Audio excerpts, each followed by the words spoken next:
সুদ চিরদিনের জন্য হারাম। সম্মানিত দিনী ভাই বোন, রাসূল সাল্লাল্লাহু আলাইহি ওয়াসাল্লাম বলছেন, ইয়াতি আলান নাসি জামানুন লা ইয়াবুলিন নাস মা খাজা মিনহা মিনাল হালাল আমিরাল হারাম। অচিরেই মানুষের উপরে এমন একটা সময় চলে আসছে, মানুষ বিবেচনা করবে না এই টাকা বৈধ না এই টাকা অবৈধ, চাকরিকে হিসাব করবে না, টাকা উপার্জনকে হিসাব করবে না, পরোয়া করবে না সেটা বৈধ না অবৈধ, শুধু খালি অঙ্ক কষলেই টাকা চলে আসে। অথচ টাকা আসার পথ চারটে: এক, দিন মজুরি; দুই, চাকরি; তিন, জমি চাষ; চার, ব্যবসা। যদি ব্যবসা পার্টনারে হয়, দুইজন মিলে যদি ব্যবসা করেন তাহলে তৃতীয় জন আল্লাহ, যদি চারজন মিলে ব্যবসা করেন পঞ্চম জন আল্লাহ, যদি 10 জন মিলে ব্যবসা করেন 11তম আল্লাহ। ব্যবসা চলতে চলতে কেউ যদি কাউকে ঠগিয়ে 10 টাকা সরিয়ে নেয়, তখন আল্লাহ বলবেন যে তোমরা থাকো, আমি গেলাম।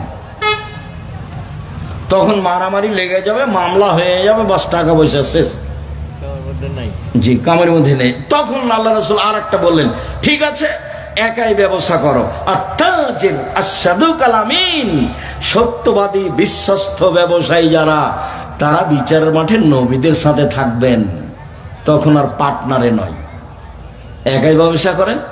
সবচেয়ে ছোট ব্যবসায় চলে আসেন, সেটা কি আব্দুল রাজ্জাক সাহেব? সেটা চকলেট। আমি চকলেটের কথা বলিনি, আমি বলি সেই জন্য বলছি। কলা, লোন নেওয়া লাগবে না, টাকা পয়সা বেশি হতে কতদিন সময় লাগবে? 30 থেকে 35 বছর। একদিনই আপনি কলিকাতায় হিরোইন কিনলেন, ঢাকায় বিক্রি করলেন, কোটি টাকার মালিক হয়ে গেলেন, এর নাম ব্যবসা নয়।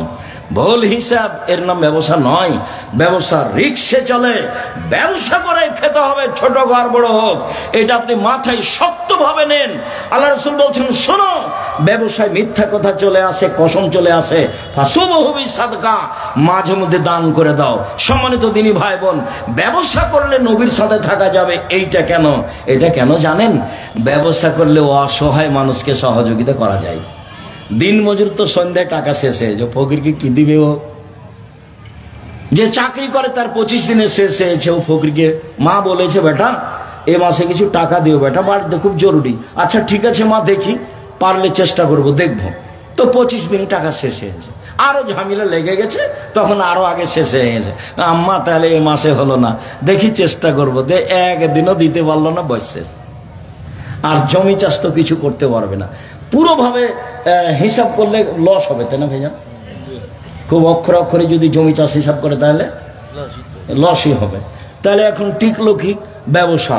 ব্যবসা করবে যে সে আজ হোক আর কাল হোক অসহায় মানুষের পাশে দাঁড়াতে পারবে।